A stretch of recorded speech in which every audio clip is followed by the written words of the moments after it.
Subscribe channel Truth.id dan aktifkan lonceng notifikasi untuk mendapatkan informasi seputar live streaming dan video khotbah terbaru. Posisi tombol subscribe berada di kanan atas channel kami dan jangan lupa nyalakan loncengnya.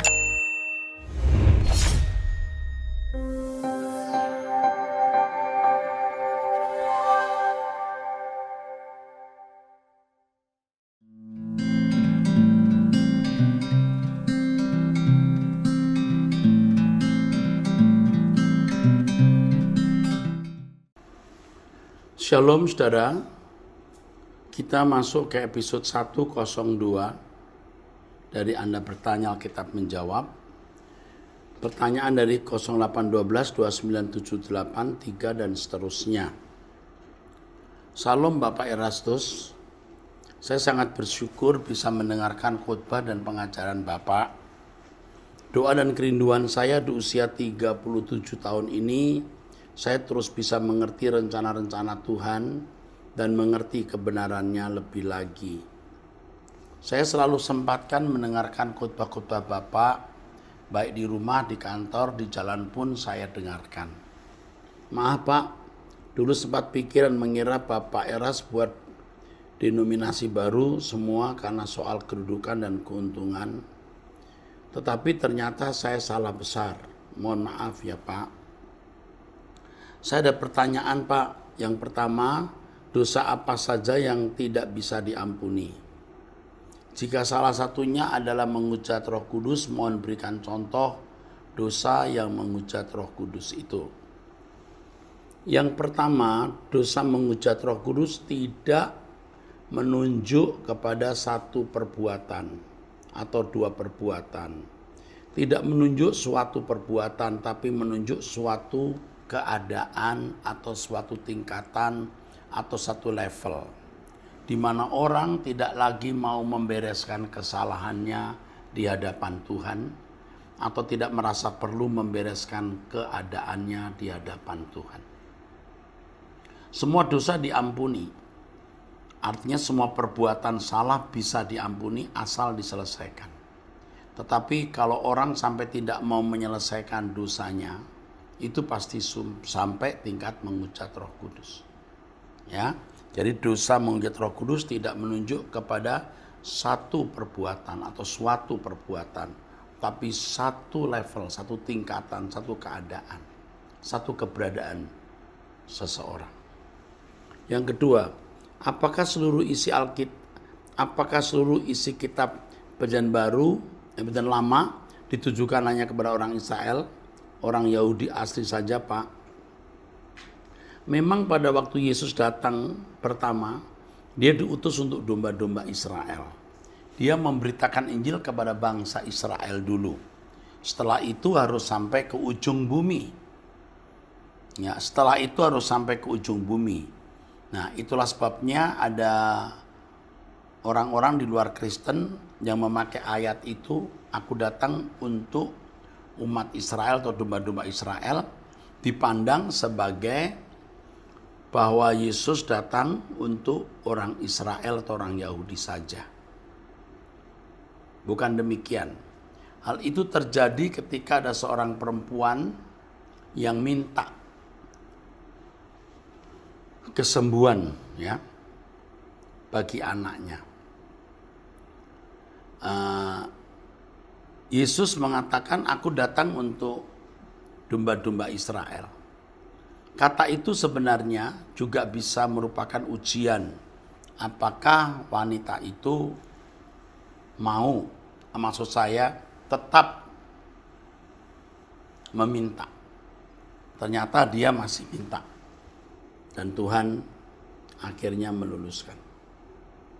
Ya, oke. Yesus sendiri berkata, jadikan semua bangsa muridku. Itu berarti Injil harus sampai ke ujung bumi.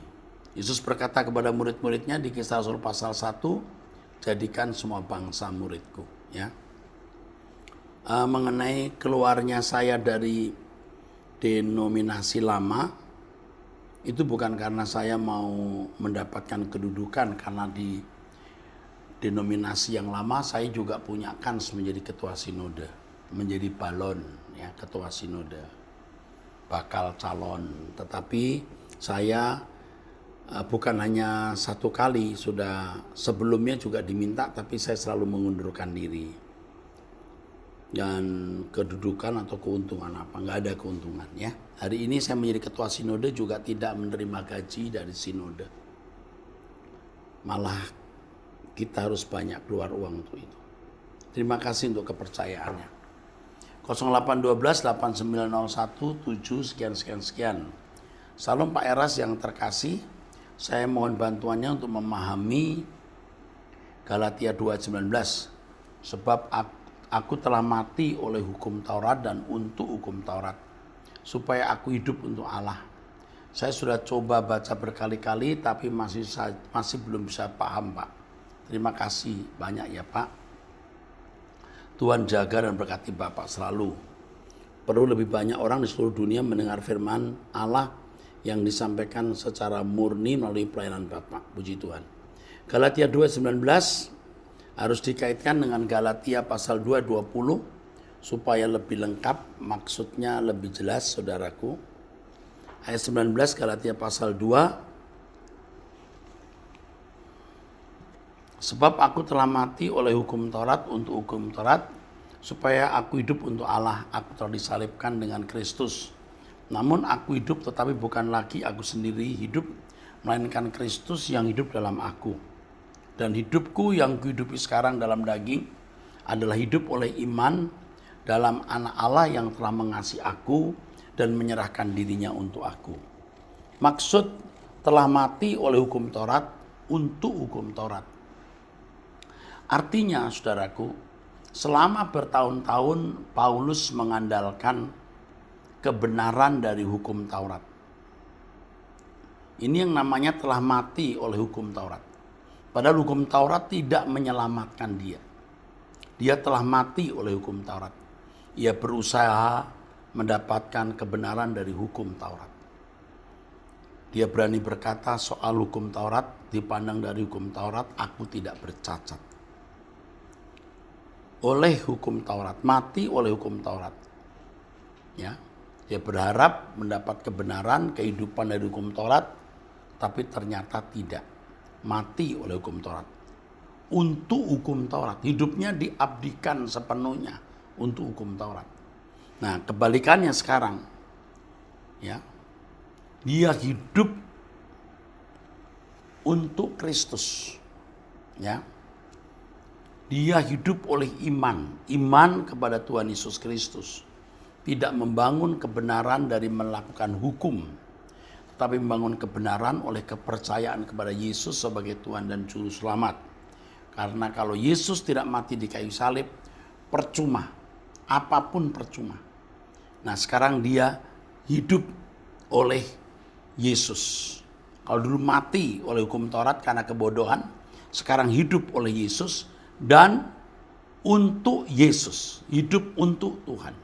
Dia hidup oleh Tuhan Yesus yang mati di kayu salib, dan sekarang dia mempersembahkan hidupnya untuk Tuhan Yesus. Maka dia berkata, hidupku bukan aku lagi, tapi Kristus yang hidup di dalam aku. Puji Tuhan, ya. Saudaraku sekalian, saya teruskan. 0812 89 sudah ya, maaf. Saya teruskan. 0856 7326 dan seterusnya.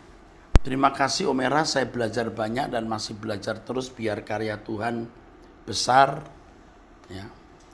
Biar karya Tuhan besar, kita berat perjuangan serupa dengan Tuhan. Mendengar ajaran dari Bapak, saya sadar betapa berat tanggung jawab dan wajah gambar Bapak di surga dalam diri seorang Bapak. Walau dari keluarga Kristen yang broken home, ya, belajar merapikan hari-hari dalam hidup, memberi contoh untuk kedua anak laki-laki saya, biar punya gambar Bapak di surga. Terima kasih banyak ajaran pengetahuannya yang sudah di-sharing. Terus berjuang dan sharing dan mengingatkan kami. Tuhan berkati, ya, dan beri kemampuan. Jadi Bapak ini sadar betapa berat tanggung jawab untuk bisa menampilkan wajah Bapa di surga bagi orang lain, khusus bagi anak-anaknya. Selamat berjuang, Tuhan memberkati. Salam Pak Eras, saya dari Tuban, 08523548 dan seterusnya. Terima kasih, pertanyaan saya yang kemarin sudah terjawab dan ini ada pertanyaan lagi yang terdapat dalam Roma pasal 10 ayat 6 sampai 7. Beberapa kali saya baca kok tidak mengerti maksudnya. Tolong Pak Eras, maksud dari ayat tersebut bagaimana ya? Terima kasih sebelumnya Pak, saya sungguh senang sekali ada channel ini. Sudah banyak membantu kita orang beriman untuk memahami kebenaran firman Tuhan. Semoga Bapak senantiasa diberi kesehatan, kekuatan, dan hikmat akal budi dari Tuhan. Semangat terus ya Pak, terima kasih. Roma 10 ayat 6 dan 7. Ya. Roma 10 ayat 6 dan 7.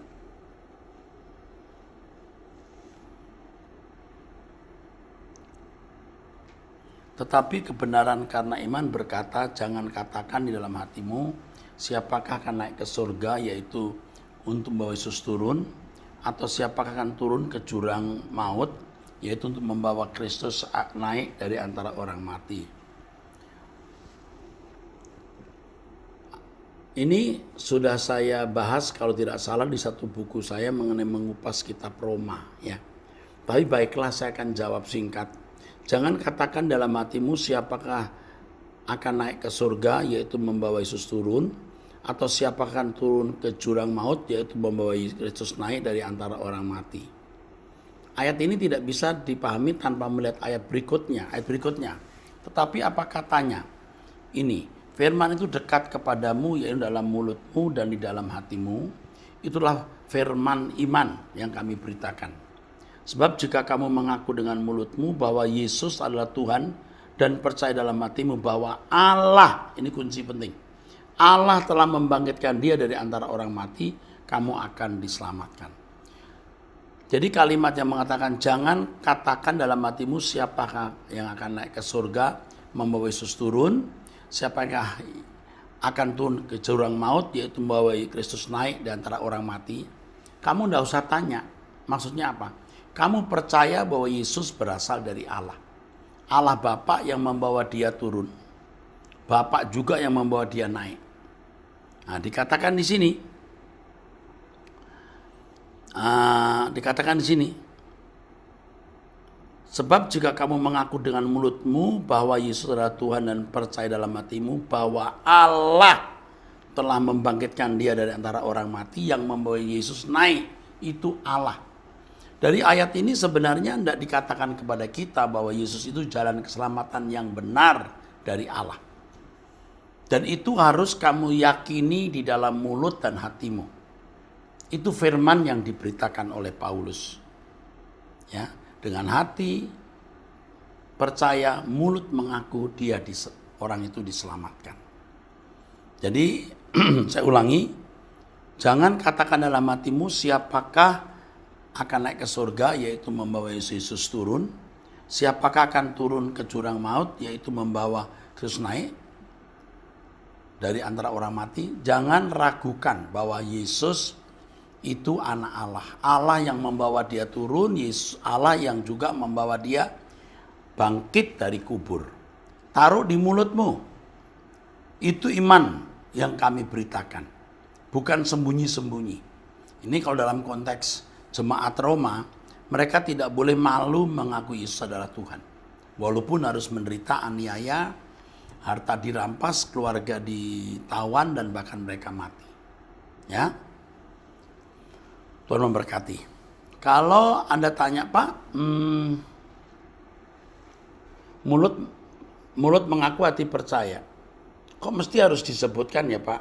Mulut mengaku kedengeran, hati percaya, kedengaran, tidak kedengaran, tapi kelihatan. Iman itu diterjemahkan dalam tindakan. Tidak mungkin hati percaya tidak kelihatan. Mulut mengaku masih pura-pura bisa. Mulut mengaku tapi hati tidak bisa. Tapi kalau hati benar percaya, pasti perilakunya menunjukkan percayanya itu. Amin. Jangan ragukan, dia Allah yang benar. 0822 3905 6 sekian-sekian dari Poso. Salam Pak Eras, terima kasih atas perjuangan Bapak dalam memberitakan kebenaran selama ini. Saya melihat sepertinya Bapak tidak punya waktu lagi untuk diri sendiri. Semua waktu Bapak tersita hanya untuk keselamatan jiwa banyak orang. Pak, saya mau bertanya tentang seseorang. Beliau adalah almarhum Pendeta Bigman Sirait. Menurut Pak Eras, bagaimana dengan pengajaran beliau? Saya penasaran mau dengar tanggapan Bapak. Saya bertanya akan hal ini karena saya sudah mendengar semua khotbah-khotbah para pendeta di TV dan saya tiba pada kesimpulan bahwa saya hanya mau mendengar khotbah Pak Eras dan Pak Bigman. Karena menurut saya beliau juga mengajarkan kebenaran yang murni. Hati saya lebih diteguhkan lagi dan bersukacita ketika saya melihat postingan foto Pak Eras mengunjungi Pak Bigman waktu beliau sakit yang membawa beliau pada kematian. Mohon maaf jika pertanyaan saya ini tidak berkenan di hati Bapak, karena hanya bertanya tentang pribadi orang. Salam rindu dan cintaku selalu untukmu Bapak Erastusku. Tuhan menyertai pelayan Bapak. Oke, ini dari seorang pria ya, dari Poso. Salam rindu dan cintaku, saya balas juga salam rinduku dan cintaku kepada Pak Erwin di Poso ya. From my bottom of heart, my heart, from bottom of my heart I want to say I love you ya. Kapan-kapan kita ketemu ya Pak sebagai saudara di dalam Tuhan. Saudara menulis ini langsung hati saya ternyuh, saya betul-betul ternyuh. Dan kalau ternyuh itu mata seperti ya mau ditembus air ya. Saya mengenal beliau. Rehobot selalu mengundang beliau, selalu mengundang. Sampai pada beliau dipanggil Tuhan, saya kira jadwalnya masih ada terjadwal di Rehobot Ministry. Dia orang yang tidak ada vested interest. Kalau ada, kecil sekali, ya semua manusia belum sempurna. Tetapi dia seorang yang memiliki kualitas atau kualifikasi seorang hamba Tuhan yang benar, yang baik. Tentu tidak semua pandangan saya dengan pandangan beliau sama persis. Karena pendeta pun satu sinode belum tentu juga sama persis. Tetapi saya menaruh hormat dan respek sedalam-dalamnya kepada beliau yang memiliki kepedulian terhadap pekerjaan Tuhan, pendidikan anak-anak, pelayanan di daerah, dan juga pelayanan literatur. Menurut saya tidak mendahului Tuhan, beliau pasti masuk surga. Dia pasti bersama dengan Tuhan. Itu tanggapan saya. Ya, seorang juga memiliki ketajaman berpikir karena kalau orang hatinya tulus pasti memiliki ketajaman berpikir. Ya, itu yang saya bisa memberikan tanggapan dari hati yang tulus karena saya tidak dipengaruhi dan tidak bermaksud apa-apa. Itu yang saya rasakan. Oke. 0817 9559 dan seterusnya. Salam Pak Eras, salam kenal. Sejak kecil sudah mengenal Kristen dan dididik dengan berbagai aliran Kristen. Namun ini justru menjadi kebingungan tersendiri karena terlalu banyak doktrin gereja-gereja dan pengajaran yang saya terima. Jadi saya curiga akan kebenaran Yesus. Karena meskipun terlihat sama, namun banyak penafsiran yang berbeda-beda, ditambah oknum pendeta yang nggak menjadi contoh. Pertanyaan saya, apakah beriman itu hanya percaya saja? Karena sulit untuk mempercayai sesuatu. Lalu apakah respon untuk mengkritisi sesuatu itu salah di mata Tuhan? Padahal rasa kritis dan curiga bukanlah datang dari Tuhan. Sama seperti Thomas ketika melihat Yesus bangkit pun tidak langsung percaya. Saya harus luruskan dulu, kasus Thomas itu kasus tidak percaya. Padahal Yesus sudah berkata, aku akan bangkit. Murid-muridnya memberitahu bahwa Yesus bangkit. Thomas tidak percaya. Ini bukan kasus mengkritisi. Sikap kritis itu harus. Kalau tidak kita sesat. Curiga yang positif itu harus. Kalau Anda beli barang, Anda curiga palsu atau benar, itu harus ada. Tetapi kita tidak bermaksud menghukum, menghakimi maksud saya. Menghakimi itu menilai dan menghukum. Kita menilai, kita curiga, kita menimbang. Kalau tahu itu salah, kita tidak menghukum. Berarti itu bukan menghakimi. Discerning spirit itu menilai, membedakan roh. Ya. Kalau itu Thomas dengan kritis beda ya. Kita harus kritis. Anda harus kritis. Anda pun juga boleh kritis terhadap apa yang saya ajarkan, lalu sampaikan di pertanyaan ini. Saya terbuka sekali. Di sisi lain dalam dunia psikologi ada penyakit yang membuat seorang mau percaya namun tidak bisa percaya. Mohon koreksi apabila keliru. Kalau Tuhan ada dan sayang semua manusia, mengapa jalan untuk mempercayainya tiap orang berbeda-beda? Tuhan itu multidimensional. Bahkan ada dark side, ada sisi gelap Allah. Karena Allah itu begitu besar, begitu misteri. Yang disingkapkan kepada manusia itu sebenarnya mungkin baru 0, sekian persen dari yang ada pada Allah. Tetapi itu cukup membuat manusia mengenal Allah yang benar dan mengenal putra tunggalnya Tuhan Yesus Kristus. Dalam dunia psikologi ada sebuah penyakit yang membuat seorang mau percaya, namun tidak bisa percaya. Nah, ini yang penting saya beritahu. Ini penting sekali. Percaya itu bukan hanya keyakinan di dalam pikiran. Percaya dalam teks aslinya pisteuo. Ya. Yang artinya menyerahkan diri kepada objek yang dipercaya. Percaya itu melakukan sesuatu. Jadi kalau kita percaya Alkitab itu firman Tuhan, Anda harus berani melakukan apa yang Allah kehendaki. Kalau Tuhan mengajarkan kita untuk sempurna seperti Bapa serupa dengan Yesus, kita harus mulai dari hal-hal yang kita pandang baik, kita lakukan. Hal yang tidak jahat, yang tidak baik, yang jahat, kita tidak lakukan. Dari itu dulu. Kerja keras, jujur, tidak menyakiti orang, tidak merugikan. Dari itu dulu. Ya. Nah, banyak orang Kristen itu pikir percaya secara akal dia selamat. Itu salah.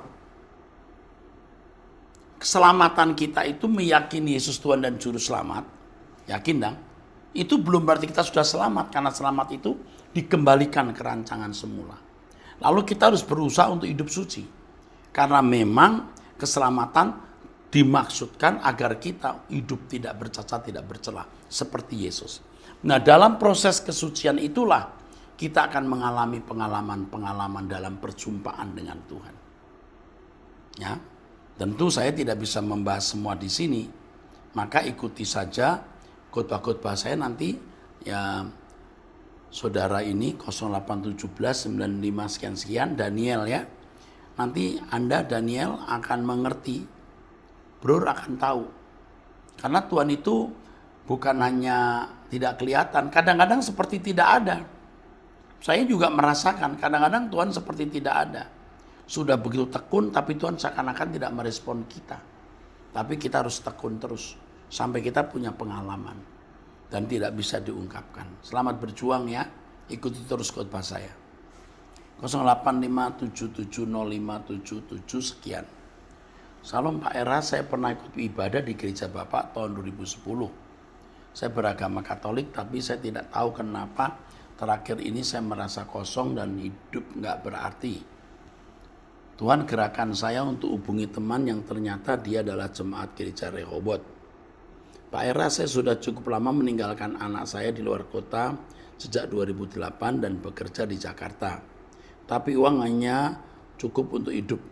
Saat ini semua kesulitan ada dalam hidup saya. Saya pengen berkumpul dengan keluarga dan punya bisnis. Saya berdoa dan semakin terasa hidup ini tambah sulit dan dalam pekerjaan semakin dikucilkan. Apa yang harus saya lakukan? Saya bingung mau apa ke Tuhan. Saya sudah coba persepuluhan ke gereja lain tapi merasa juga tidak ada hasil. Terima kasih. Maaf, ini kalau saya sebutkan beragama Katolik, saya tidak memiliki tendensi apa-apa ya. Katolik, Protestan, Pentakosta, Karismatik memiliki warna sendiri-sendiri dan kita tidak mendiskreditkan siapapun. Saudara ini tidak bisa saya jawab masalahnya. Karena saya tidak tahu kasus secara lengkap. Ya. Tetapi di sini ada kalimat saya coba memberi persepuluhan. Itu salah. Memberi persepuluhan dengan maksud supaya dapat pekerjaan, supaya hidupnya dipulihkan, itu salah. Itu keliru. Kita memberi perpuluhan karena kita memang harus mengembalikan bagian yang untuk bisa digunakan bagi pekerjaan Tuhan. Tentu saudara ini tidak hanya membutuhkan jawaban kata-kata, tapi juga harus mendapatkan dukungan, nasihat langsung ya dari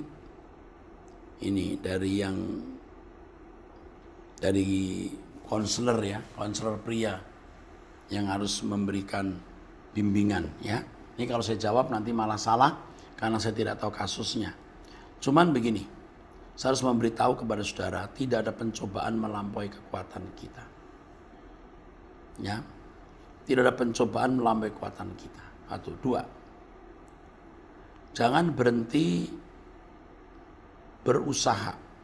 Pasti ada jalan karena tidak mungkin Tuhan memojokkan kita di situasi di mana kita tidak bisa tidak harus terikat oleh satu situasi. Kita bisa keluar dari situasi itu. Ya.